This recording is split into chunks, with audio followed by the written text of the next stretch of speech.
All right. Good afternoon, everybody. Give it a second while all you filter in from the waiting room. Welcome. Actually, so start off with Happy New Year to everybody. My name is Joe Aiello. I am the field coordinator for the Rail Passer Association. Welcome to the first webinar event of 2022. We have a very special guests, two guest speakers today. So we will start off, as you see on the screen, I'll introduction with Jim Matthews, our president and CEO, Ryan Arbuckle and Matthew Lorah from FRA will give the main presentation. And then we'll be followed up with Sean Jeans-Gale with a quick overview and a panel Q&A, and then right back to me for a quick look ahead what's going on in the next couple of months with the association. So without further ado, I welcome our president and CEO, Jim Matthews. Joe, thank you. And thanks everybody for being here today. This is our first webinar of the year, as Joe mentioned. Welcome. Our monthly webinar series has turned out to be wildly popular, and I'm really glad because we have not had the ability to do our in-person meetings and those kinds of things for a long time. So it's great to be able to connect with everybody and create these opportunities for all of us to keep working on these issues. And I would be remiss if we did not acknowledge that our good friend Amit Bose was sworn in as the head of the FRA this week, which is great.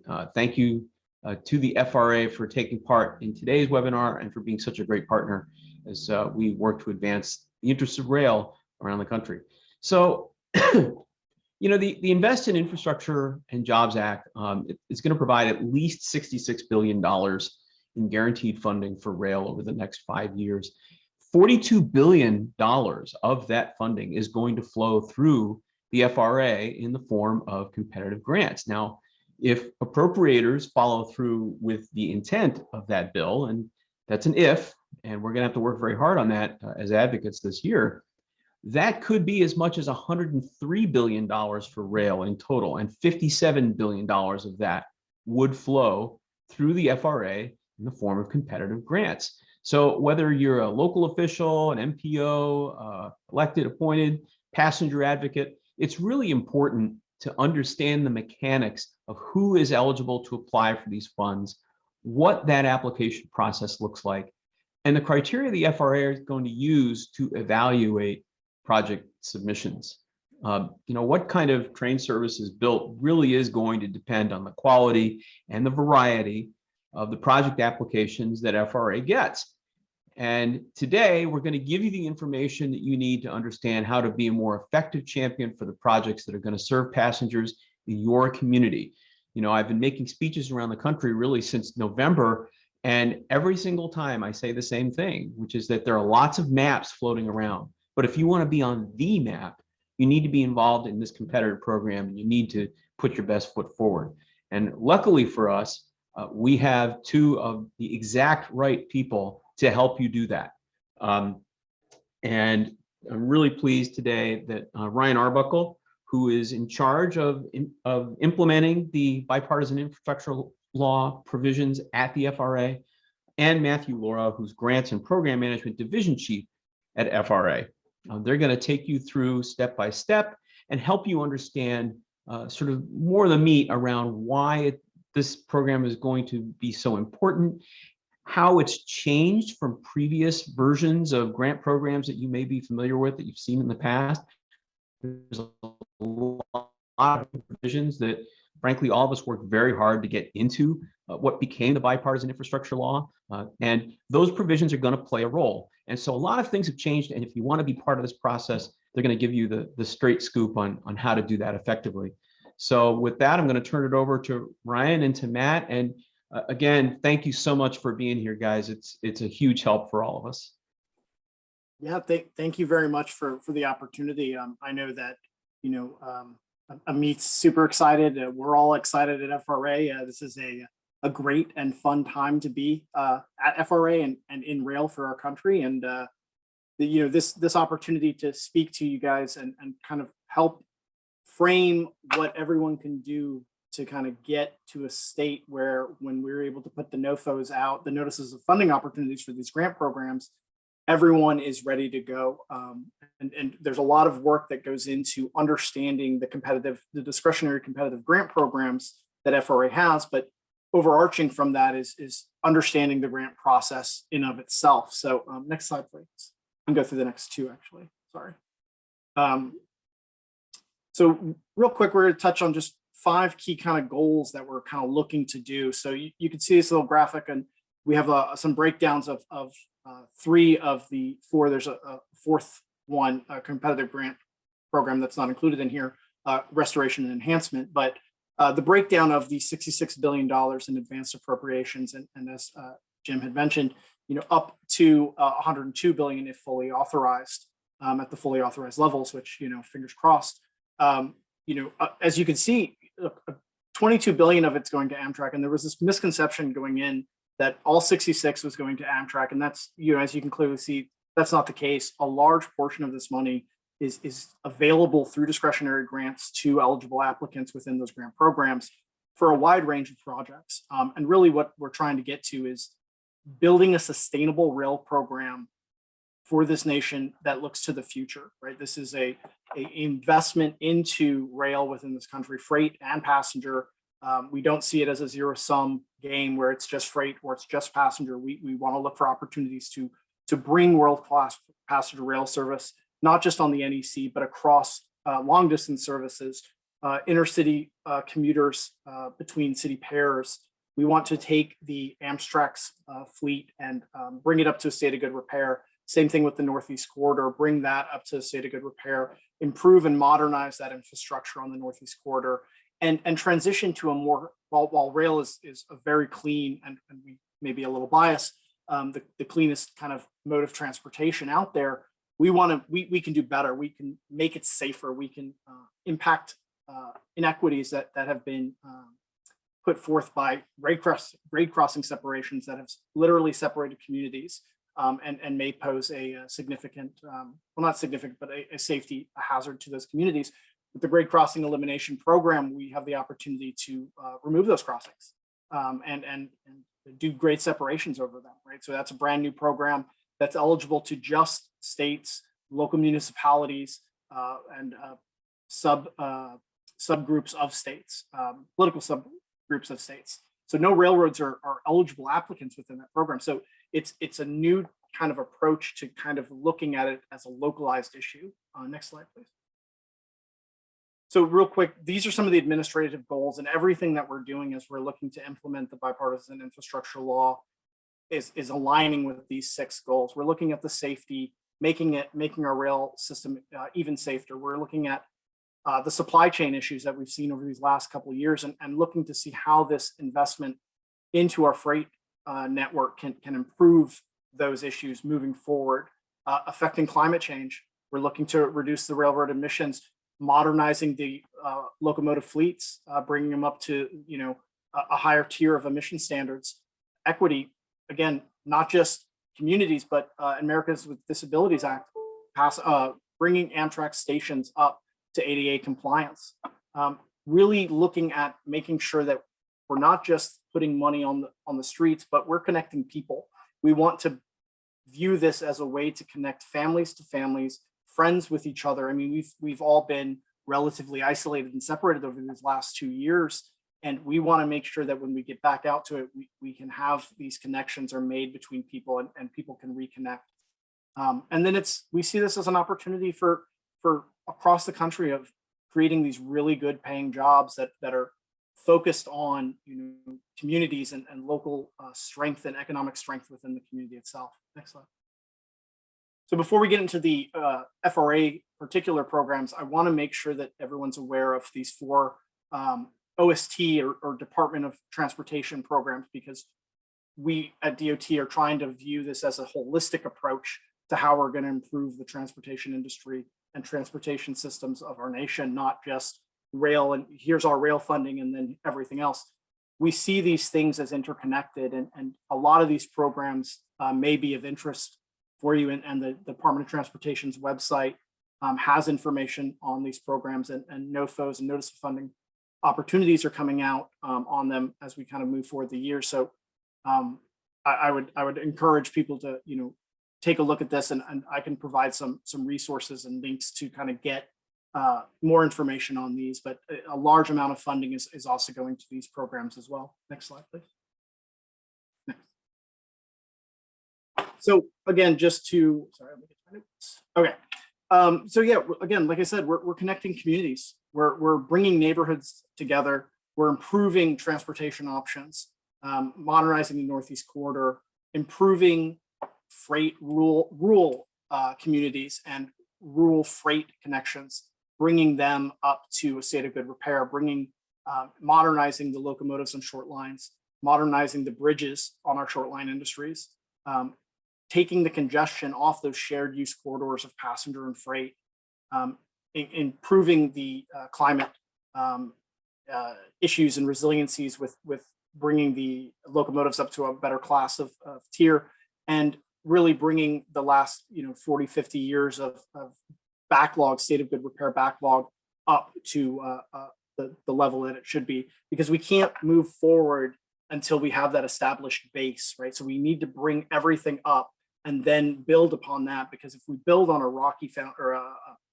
sand foundation, our programs aren't going to be sustainable. And we're really looking to kind of make sure that the investment over these next 5 years isn't just for that 5-year period, but that looks to go for the next 100 years out.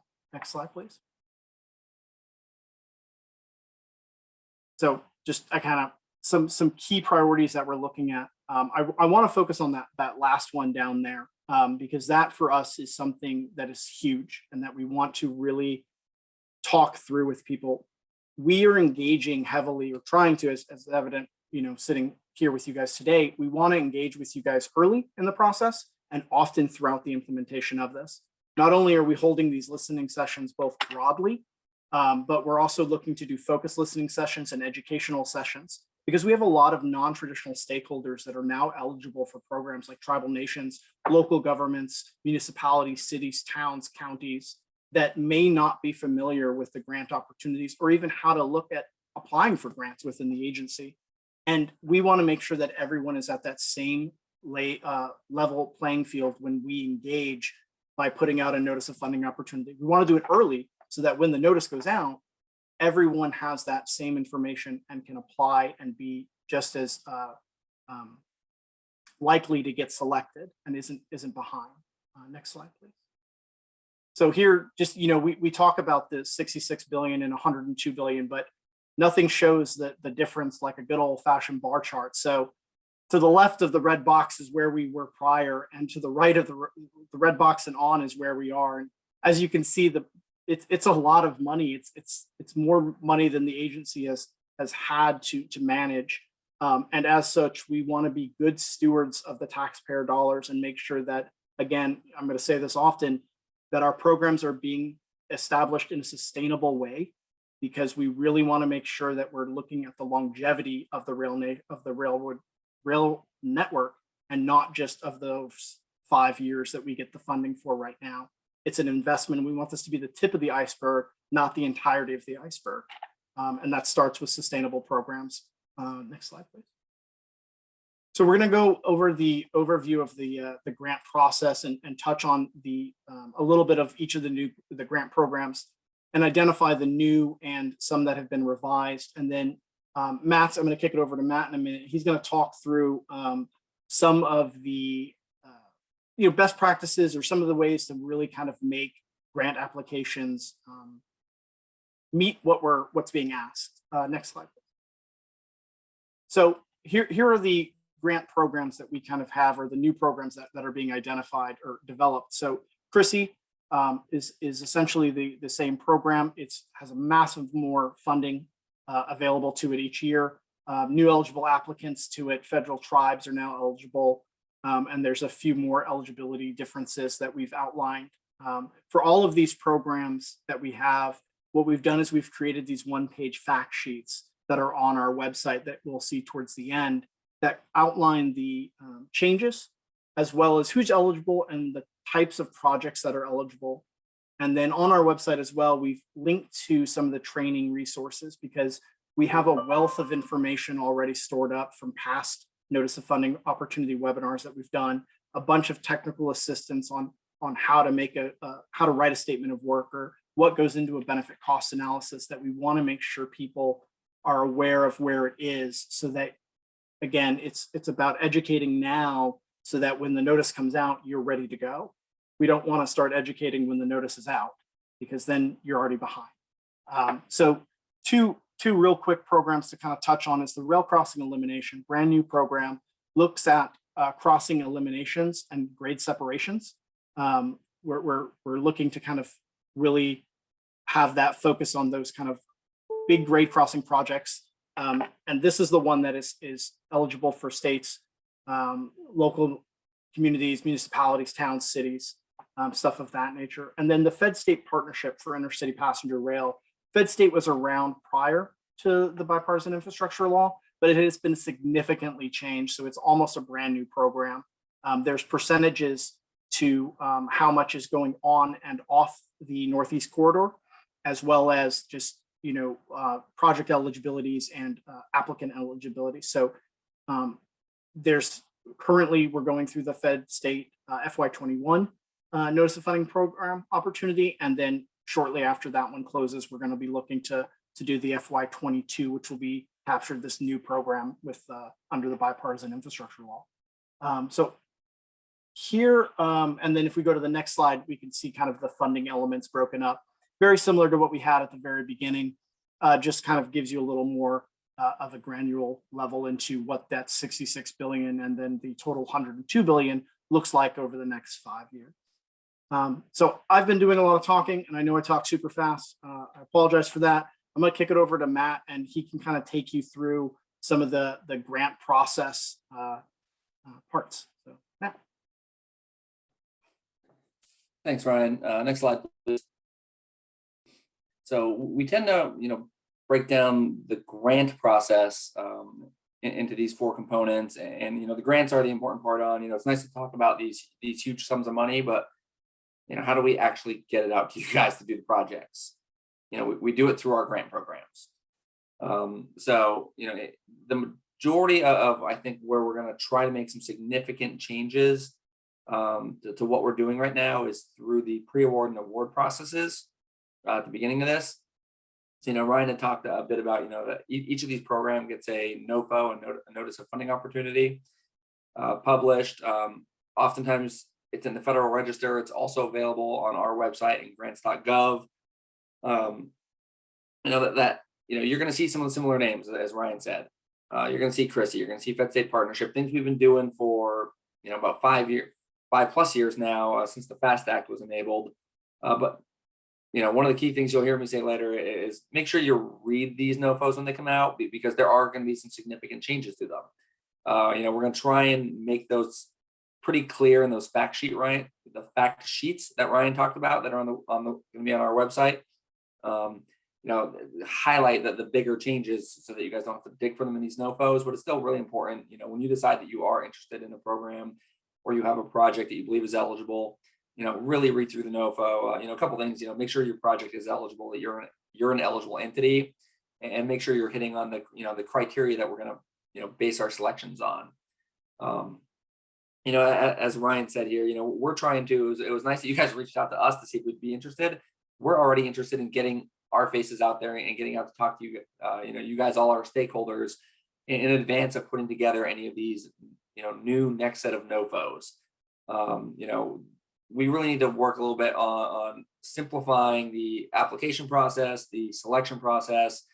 It's just going to be a lot of work coming down the pike with the amount of money and the amount of grants, both in applications and then awards that are going to go back out on the backside. We're really trying to make sure that we get good projects that are ready to go when you guys apply for them. So I think that's where this timeline is going to help a little bit as well, to kind of show you guys. It'll help you figure out which cycle of funding you want to apply for, because there's going to be, a NOFO for each program generally coming out each year. So as you can see, the pre-award NOFO process has honestly started already, at least in the very beginning nuts and bolts of us putting together these fact sheets, kind of seeing where the changes from the existing programs under FAST Act have had some changes and edits under the Bipartisan Infrastructure Law. So we're in just laying the groundwork right now. But over the next 12 months is when we're really going to get these NOFOs out on the street for you guys. Hopefully that's not the first time you're seeing many of these changes that that Ryan was already discussing, or they were going to be in our fact sheets. We don't want that to be the day a NOFO becomes available on grants.gov. Should not be the first time you see some of these eligibility changes by any means. But generally you're still going to see a lot of the same. When it gets out on the grants.gov, you're going to have generally either 60 to 90 days to apply at that point.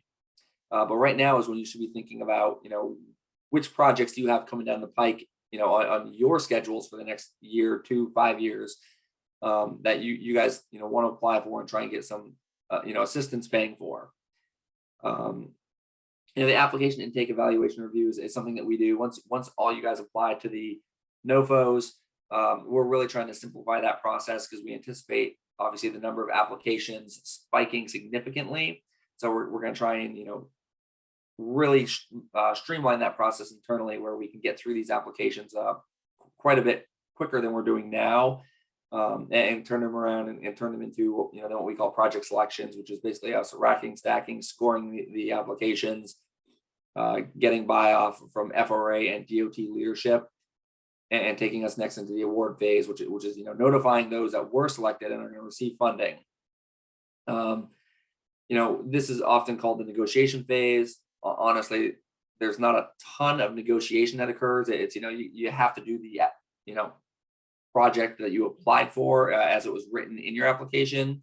What we do have to do is make sure that we generally have a standard set of terms and conditions that apply OMB's uniform guidance, the grant laws to your award, but then also the budget and statement of work development. We have a template that we like to put those in. So that's generally our negotiation, is trying to take the documentation that you guys submitted as part of your application and squeeze it into our grant templates. So we're not changing the project as much as we're just trying to put it into a new form template that fits the grant. Oftentimes you see this 6 to 15 months. The thing that takes the longest are generally the environmental clearances, and it could be engineering reviews, although generally environmental, if it's not done prior to you applying, is going to be the longest piece of holding up an obligation of your award. But we'll put some performance measures in place. Please note the stakeholder agreements. We often call that 22905. If you do not own the right of way that you're going to be proposing to work on, you need to have agreement with the right of way owner. Generally, I think when that first came into play, we thought it would be fairly simple. Again, that's held up a lot of our obligations longer than we would have liked. So it's something we'd like you guys to be aware of and thinking of on the front end when applying, knowing that those agreements are going to need to be in place, and that could be an impetus to getting us to a point where we can obligate and actually work on your project. The last piece of that is actually us both signing a grant agreement that says, hey, get to work. We can now work on this project, and here's the rules to work within. This second two are pretty easy to go through. The administration monitoring oversight is you guys doing the project, us providing the oversight and ensuring that the federal government is getting what it is we have paid for. It's pretty much as simple as that. It's we have to be the stewards of the federal dollars, as would you guys as the grant recipients at that point. But we're just going to come in and make sure that what we agreed to in the grant agreement that you applied for, that we're seeing at the end of the day. And then obviously what makes everyone happy is grant closeout. We get the administration off the books, and more importantly, these projects are done and benefiting the public, which is what we're trying to do with all this money. Is at the end of this, that's when we see the public benefit, really on the streets. Next slide, please. So best practices is, and I said this before, and generally when we do our FRA spiels, I will say this 10, 15 times. Read the entire NOFO when they come out. It does lay out the rules to which we say if and when you're eligible, and what you need to conclude in your application to be selected. So they tend to be anywhere in the 30 to 40 page range. They're significant, but it's important to take the time to read them. I can tell you right now, though, it's there's several things that you guys need to submit to apply. Several of them are standard forms that are grant administration, red tape, we can call them, the OMB standard forms. You still need to submit them, but the three things that we find that, really, if folks don't put a lot of time and effort into, that end up getting them not selected, is project narrative, statement of work, and benefit cost analysis. That should be the bulk of your time and effort in creating a grant application. That's where you guys can really tell us, what it is you want to do, why it's a benefit to the public. And, obviously these days it's always, what is my bang for my buck, the benefit cost analysis.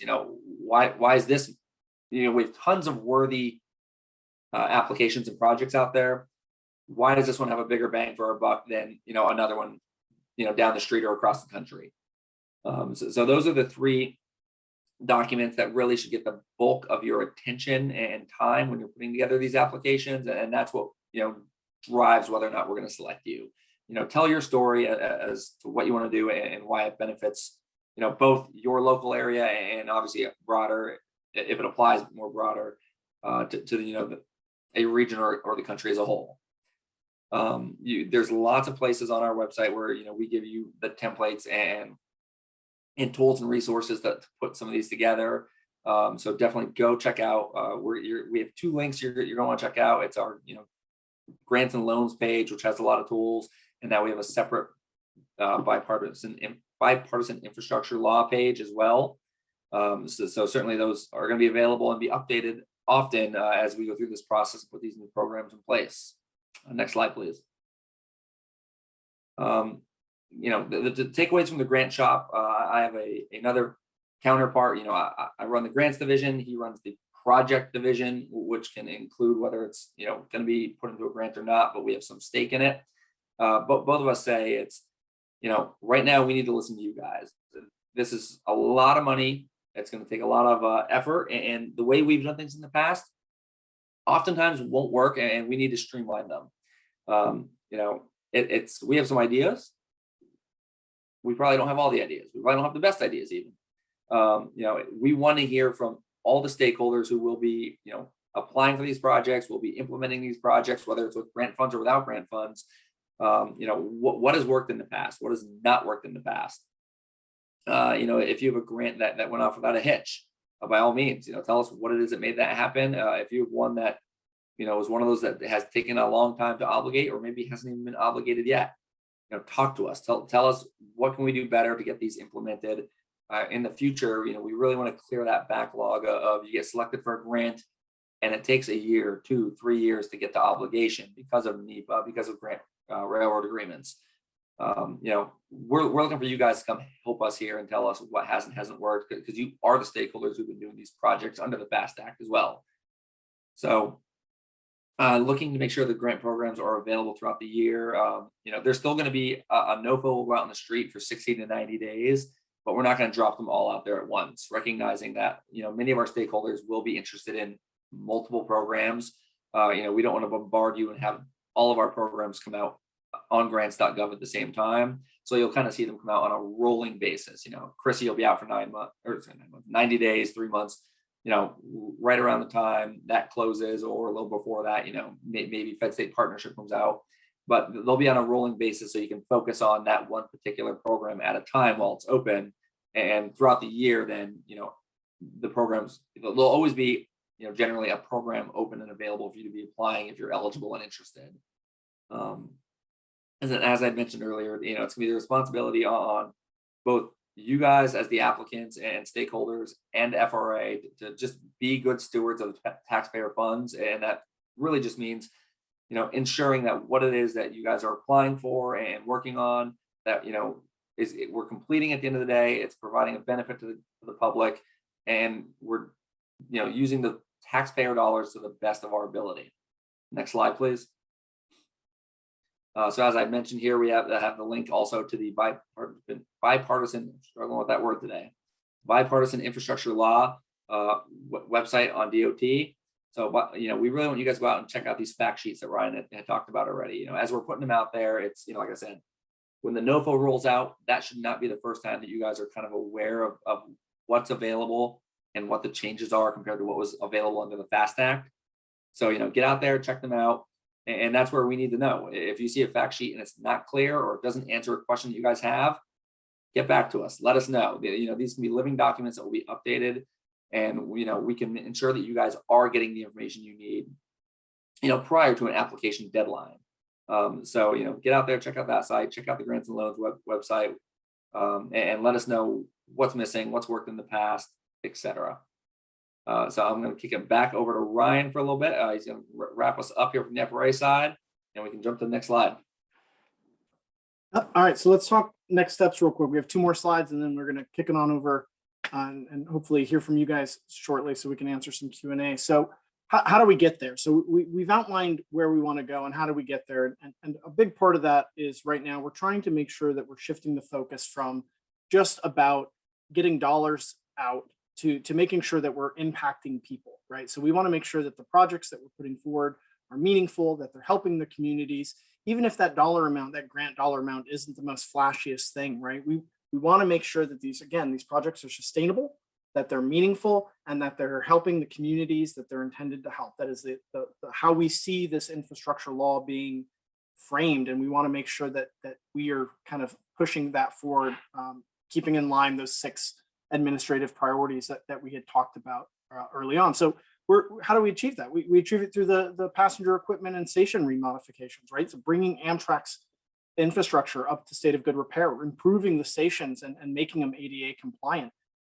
making sure that everyone has the access and ability to use the passenger network across the country, long distance and on the NEC, right? So it's building corridors that are short distance corridors, 100 to 500 miles, and that'll be kind of done through the corridor identification program, is identifying those corridors as we move forward to develop that are covering those short to medium distance markets. We're trying to improve the economic and economics of the communities that have been maybe disenfranchised and have been disadvantaged communities in the past because of maybe not enough funding is going to there, or there's a lot of grade crossings that are cutting the communities in half, and long trains are sitting and blocking crossings, and the communities are having environmental impacts from idle trains. And to get to that, our passenger and freight network, again, we don't see that as a zero sum. We see it as we want to make opportunities that really leverage and the shared use and the shared benefits that exist. And a lot of that starts with early engagement on your part with your stakeholder agreements. If you don't own the right of way, are you reaching out to your state DOT? Are you reaching out to the railroad, the host railroad? Are you building those relationships before you come to apply for your NOFO or for the grant? Having that really positions you to really benefit once the NOFO comes out, because then you're on the shorter end of the obligation period and not the longer end. Next slide, please. So what are we doing? Listening sessions. Again, we want to hear from you. Educational sessions. We want to bring everyone up to the same level of understanding and knowledge about our programs. We want to hear your thoughts and your ideas on what's worked in the past, what hasn't, how we can improve our administration of our programs within the guides of the statute, right? We have guides that the Congress has set out for us that we have to adhere to. And within those guides, we want to make sure that we're giving and putting forth an efficient program that is going to serve the needs that you guys have. And all of that goes to standing up that strong foundation up front. And we ask for, patience as we kind of move through this. I know everyone is excited to get the grant money's obligated, the grants out the door, and we are too, but we really want to make sure that these programs are sustainable and that we are looking for the next 100 years of rail in this country, and that starts with a strong foundation. So with that, thank you for your guys' time and the opportunity to speak, and turn it over to Sean. Thank you, Ryan. Thank you, Matthew. It was a lot of information to take in, but we really appreciate your time because it's all valuable information. I see a couple people are raising their hands. We're going to open the chat to everyone as a way for people to submit questions. We ask that you reserve the chat function for questions so that we can get to them more quickly. we also have some pre-submitted questions that were submitted to us in advance. And so we'll try to get to those. I'm going to talk about opportunities for grassroots advocates, for state level advocacy groups to engage in this grant programs. This could be a 5-hour conversation as easy as it could be a 5-minute conversation. But again, we do have an opportunity, a unique opportunity here to ask questions directly to Ryan and Matt. And so I'm going to try to get through this quickly, but it's worth engaging. Joe, can we get the next slide? Jacob, in one of his pre-submitted questions, kind of hit the nail on the head, I think. And he asked, since many of us will not be writing grants, what are specific actions that we as individual advocates and state organizations can do to encourage grant applications from our state to help improve such grants? This is the key question, especially since there's such a disparate level of development and institutional capacity across the states. You know, a state like Virginia is going to have a big leg up on over a state like Arizona. That doesn't mean that there's not untapped demand in Arizona. It just means that the state of Virginia, the Commonwealth of Virginia, has been thinking about it harder and longer. So how can we as advocates come through and kind of help close that gap? Can we get the next slide, Joe? You know, I think the first thing to do is as an advocate, you have to engage in a process of triage. I think corridors define coalitions. And so you got to look at what is out there, what has received support from the state, from local politicians. Luckily, we've been doing a very extensive planning process over the last decade as a result of some requirements set up by PREA. And we have a very well-defined regional network vision, thanks in large part to work done by the FRA, done by the states and groups like ours. So we can see here the Southeast Regional Network Vision, which was released December 2020, I believe. And I compared that to the proposed Virginia Passenger Rail Project state plan.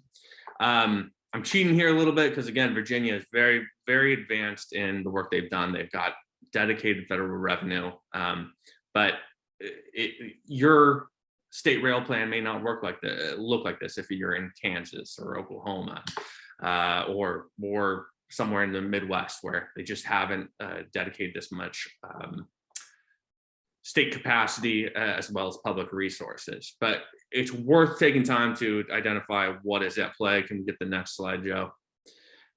Where is your project? Where is your corridor and its development life cycle? I think there's going to be we already heard it from Matt and Ryan, there's going to be a huge interest in demonstrating immediate benefits from this project, from the BIL, so that we can secure future funding and future authorization cycles. So if your project is at the beginning of this process, it's good to manage expectations and know that you do have a long road to hoe, but also on the plus side, there's never been greater resources, greater opportunities to secure this kind of planning funding. Can we get the next slide? So, I mean, I think this right here is the key work that we need to engage in. It's identifying and supporting local champions.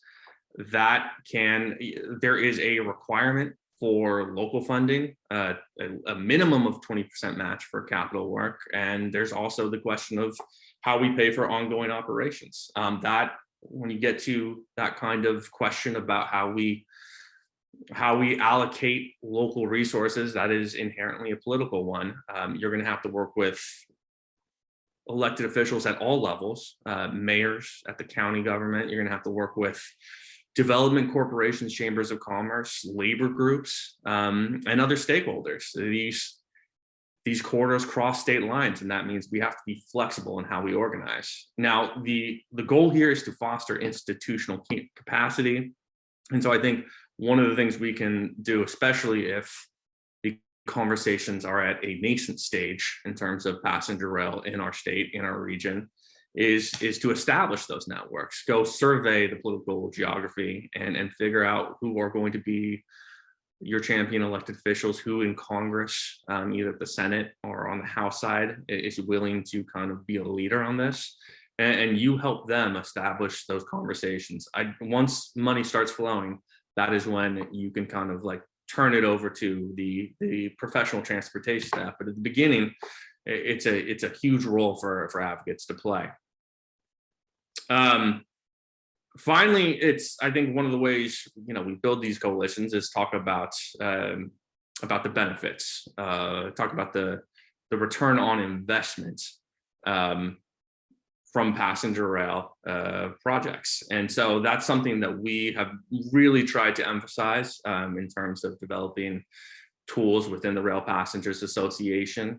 We use an in-plan tool to quantify some of those benefits, from diverting traffic from roads, from air services, the environmental benefits, the benefits you have from induced travel demand to small and rural America. And so we're looking to work with advocates to get that message out. That's an evergreen task. We've already seen a bit of a backlash, both from people in the Wall Street Journal, Washington Post editorial pages who say it's a fool's errand to invest any passenger rail money outside of the Northeast Corridor, to I think people who want to politicize what is at the very heart of it, a bipartisan infrastructure law. And so we've seen a bill being proposed in New Hampshire that says we ought to prohibit the use of state funds for passenger rail projects. We need to be out there talking, evangelizing about the benefits of rail, so that these programs don't all flow to the Northeast Corridor, and that there is geographic equity. Joe, can I get the next slide? So again, I think one of the things advocates can do is become a resource through providing accurate and timely information. You will be working with staffers in mayor's offices and House offices at the federal level, where they have transportation as a small part of their portfolio, or if they're a transportation focused staffer, maybe they are new to passenger rail, and you can kind of help focus them, remind them of opportunities and deadlines, help think about how best to structure some of these requests. And this is the first step, hopefully, in your training. This is kind of a 101. We've shared a link with to the archived webinars from the FRA's training guidance. I think that's more of a 400 level class. I encourage everyone to familiarize themselves with the mechanics of how this money flows out. You should be a partner with local decision makers. I think delivering a letter of support from a key office at a key juncture can be something that advocates can help in terms of advancing applications, but also demonstrating support for local funding sources, rallying supporters at an opportunity for at a public hearing with an opportunity for public engagement. These are all things we should help local decision makers and also professional transportation staffers in securing and mobilizing support. Finally, providing feedback. Matt and Ryan already talked about that. I think we have moved on from the conversation of whether we should or should not have a robust federal passenger rail program. We've answered that in the affirmative. We need to start thinking about how we make it a better passenger rail program and speed project delivery. I think there's too many veto points. I think there should be greater categorical exclusions for passenger rail projects. If we're going to meet carbon emission reduction goals, we need to speed this delivery. And so I think it's important that members of Congress and again, elected officials hear about these ideas for streamlining this process. There's going to be a lot of bipartisan interest in encouraging, in shortening the gap between application and getting money out the door. So can we get the next slide, Joe? I'm going to give a quick, that was all really quick. And I think there's a lot of meat on the bone there. I'm going to give a quick plug to our spring advocacy summit, which will take place in DC, March 2022, March 27th to 30th.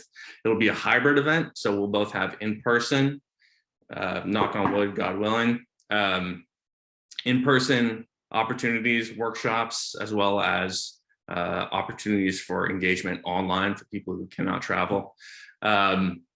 And we're going to have a workshop, Drawing the Political Map, which will really get into a lot of these questions, these strategies, and start thinking about how we organize across regions to be more effective advocates. Next slide. So now I think we have about 15 minutes left with the Q&A, and I'm just going to turn it over to our friends at the FRA, Matt and Ryan. Is there anything you can think you want to contribute to my answer about what can advocates do that we haven't already touched on? Yeah, I mean, I want to emphasize kind of what you had said. It's really about starting those partnerships and those engagements with the respective entities that are going to be involved, state DOTs, host railroads, FRA, advocacy groups early.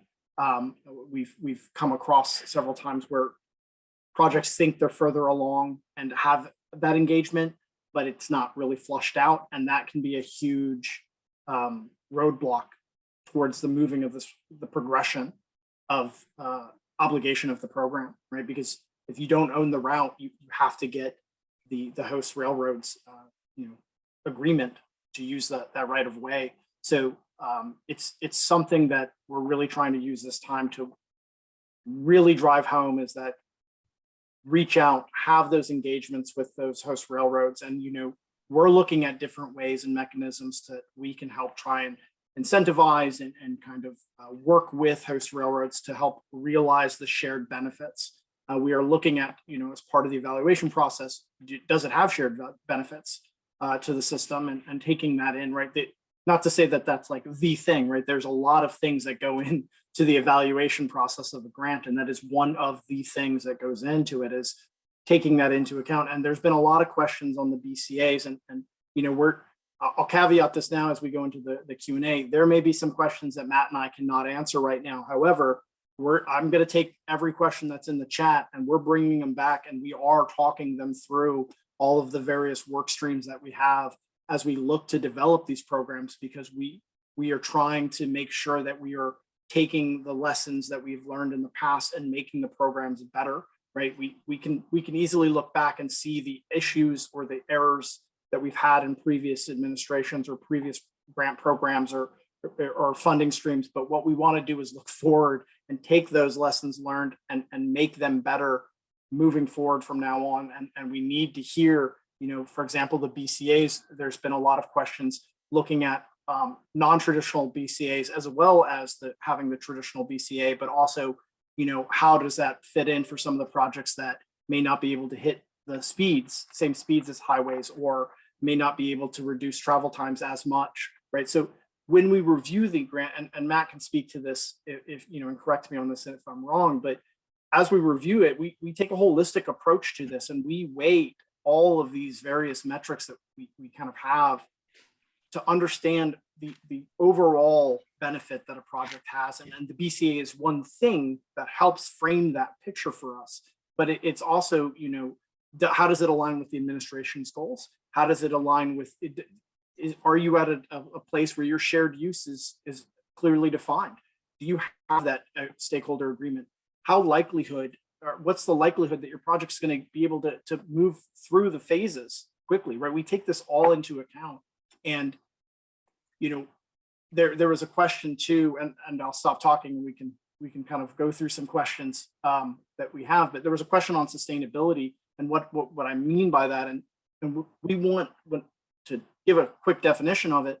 We want a project that when it comes in has a high likelihood that it's going to move through the stages and get to the award and obligation for obligation and award and final closeout relatively fluid, right? Too many times there's these walls that projects hit that stall them for years. And that can be costly, one, for you all as the people paying for these projects, and two, it doesn't help move the benefits to the community along. And by sustainable, we want these projects to be able to be completed, right? We're not in the job of just getting grants to projects and then that's it. We want these projects to actually have realized benefits within the communities, have their intended benefits within the communities, and we want to be partners as a part of that. And we're here as advocates to provide technical assistance where we can and provide the information that we have in our prior webinars, events like this. We have several more that we're going to be doing. We have some with the National Association of Counties coming up. We have a bunch of different webinars and stuff that we're trying to get the information out on the program. So I'm going to stop talking there for a second and we can open it up for. Jim, I know you wanted to talk a little bit about our approach to BCA, or benefit cost analysis. So I wanted to give you an opportunity real quick to jump on that and, before we get to the next question. Well, I will, but I do think that Virgil and others have a point in asking whether there are, for example, OMB rules that are very rigid in terms of how the benefit cost analysis can be assessed, because let's face it, that there is a better way, but if it's not recognized in the OMB guidance, it may be that it doesn't matter. From our point of view, we've always felt that it's important to look at the way that service creates a velocity of money through an economy. And we've been able to demonstrate that pretty convincingly in a statistically valid way, that when you put these dollars into a community, there's the obvious things that get created, but there's also the things that are sort of second order and third order effects, where you have local jobs that are supported because the service exists, because people are coming to the community, and because those people are coming to the community and supporting those jobs, the people in those jobs in turn are able to buy houses, rent apartments, go to the grocery store, and continue to flow that money through the rest of the economy. And when you look at it that way, you begin to see enormous multiplier effects coupled with real dollar savings from environmental benefits and removing vehicle miles traveled from the road. We're pretty confident in our methodology, but we have used it, I think, to great effect in a lot of communities. And certainly when we talked last year with members of Congress about the benefits of passenger rail, we do this a lot. We run analyses on particular routes. We've run analyses on particular questions posed by congressional offices. What about this town? What about that town? And we recently did an analysis on behalf of the Big Sky Rail Authority to look at restoration of the North Coast Hiawatha. And we can look at, as a sort of subset of a larger feasibility study, we can look at the socioeconomic benefits that accrue from making these investments in these communities. But again, a few of the commenters here have asked the question, does OMB even allow folks to submit that kind of information as part of their proposal? I honestly don't know the answer. I think it's certainly members of Congress were very receptive, particularly when we showed them kind of behind the curtain a little bit on the way that our methodology is built. It's sensible, it's reasonable, it's defensible, and it's just a slightly different way of looking at the benefits of investment in passenger rail. So I don't know if that's a question, Ryan or Matt, that you can answer. That's certainly in our approach. Yeah, so I'll let Matt have a second if he knows, but and if not, I have something to kind of add to that. Matt. No, I'll defer to you and let you take this one here, Ryan. Okay, so I love all the conversation about BCA because I'm an economist, so like that's like my wheelhouse and I love it. But as an aside, a lot of the questions in chat are dealing with the BCA, so I do want to use this opportunity to kind of we are looking to see how we're going to structure some educational sessions moving forward in the next couple months in March. I can't believe it's almost already February. So in March, so I think I'm seeing a need or at least an area, an opportunity to really have one focus on BCAs. So I'm definitely going to take that back, and we're going to look to see how we can do that.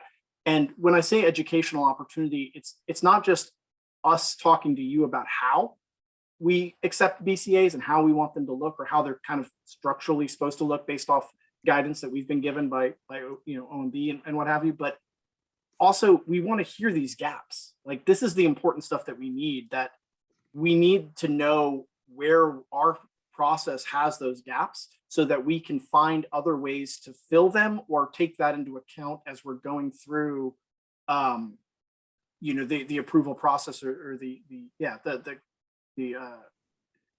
evaluation process, not approval process, pardon me, the evaluation process. So I know that's not necessarily a direct way, because I don't know off the top of my head what the requirement is as far as the benefit cost analysis and what that has to look like. I'm sure that there is guidance and clearly defined as to how it needs to look. And I'm going to go back, and I have that as an item for me to look into. And in March, we're going to hold some public kind of town hall type educational sessions. And one of them will definitely be focusing on BCAs. So thank you for that, if nothing else. Okay. Well, thank you for addressing that. I see Deborah Fisher with the Northern Flyer Alliance and Gary Wirt with All Aboard Washington, as well as our very own Virtual Pain had questions about that. So we'll make sure that we get them looped in with that. We did have a question from Lonnie Faulkner, which is, would you please post how we can get access to this recording? We will share this recording with everyone, and we'll post it on our website. And hopefully, I think we can share some version of your presentation as well. Getting back to some of the questions, we had a pre-submitted question from Barrett Williams in Missouri, which is, can a city seek federal grant money to acquire its local Amtrak station from its owner, a freight railroad company, and B, repair and restore the historic structure to its earlier grandeur? That sounds like it would fit under either CRISI, under the Consolidated Rail Infrastructure and Safety Improvements Grant. It's for the individual who maybe not know what the acronyms stand for, or under Restoration and Enhancement. But for both of those, what I would suggest is, again, go to our website, see the project eligibilities specifically, because those are outlined based off the statutes. But if it's something captured in there, it sounds like it, just kind of listening to the question, in the quick response type thing, that it might be captured under one of those two programs. So that might be an option, to look into one of those two programs, probably under the Consolidated Rail Infrastructure and Safety Improvements Grant, or CRISI. But yeah. Okay, thank you.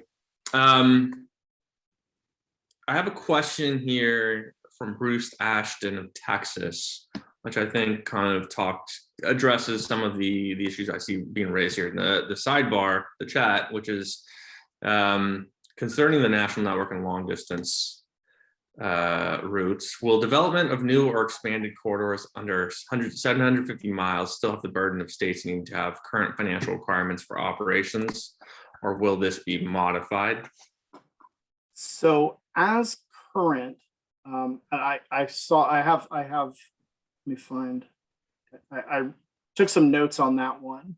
I did a little digging for that one to see. So right now, programs like the Corridor Identification and Development Program will kind of help aid that effort and provide those new corridors and existing corridors the opportunity to move projects that have been defined within those corridors along. However, the match, I believe, will still have to, it's under statute as far as the, if you are one of the, and Matt, correct me on this, if it's section 209, I think. I think it's section 209. the supported. But yeah, I mean, as far as right now, what we're looking at is the requirements for state funding, state matches, or funding from the states would still be there. But it's a question that we can kind of look back and see what flexibilities we might have under some of the new programs to either lessen that or set something up. But as of right now, anything that kind of stood as far as financial obligations would most likely still stand. But we're still early in the development of these programs, right? So please keep that in mind as we kind of go through, and that's why this is so important to kind of engage with everyone on this. Okay, thank you. I think that's very helpful. Hopefully we can get a few more questions. I know we're up against the 3 p.m. stopping time, but we are getting a lot of good questions. And again, if we don't get to it, we will submit it to the FRA in writing. So please do keep writing them down or reach out to me or Joe. We had a question from Larry Malsky from I do not know where, but our host railroad is extremely supportive of an Amtrak proposed corridor on the rail property we own as a railroad authority, PNRRA. How important is this as a factor in a grant application? Yeah, I think it's factored in. I don't want to put a sense of like it's the most important or it's the second most important, right? Like, again, we view these evaluations at a holistic kind of level and take into account the many factors that are factored into it. Stuff of nature like, is it on the state rail plan? Like, while maybe not a requirement for a program, it helps kind of, again, we want to build sustainable projects and programs. So it's considered, and it's a good thing, to have that, that host railroads cooperation. It makes the process so much easier as you move through obligation and award. But I don't know if I could say like a level of severity of how much it's factored in and what have you. Okay. I'm going to get one last question, then I'm going to turn it back over to Joe. And again, if we didn't get to your question, we will try to get to it. From Stu Nicholson of All Aboard Ohio, which just relaunched their website. Everyone should go check it out. We're working with a state legislature with a history of not supporting passenger rail. We may be seeing a level of bipartisan support building within the state of Ohio.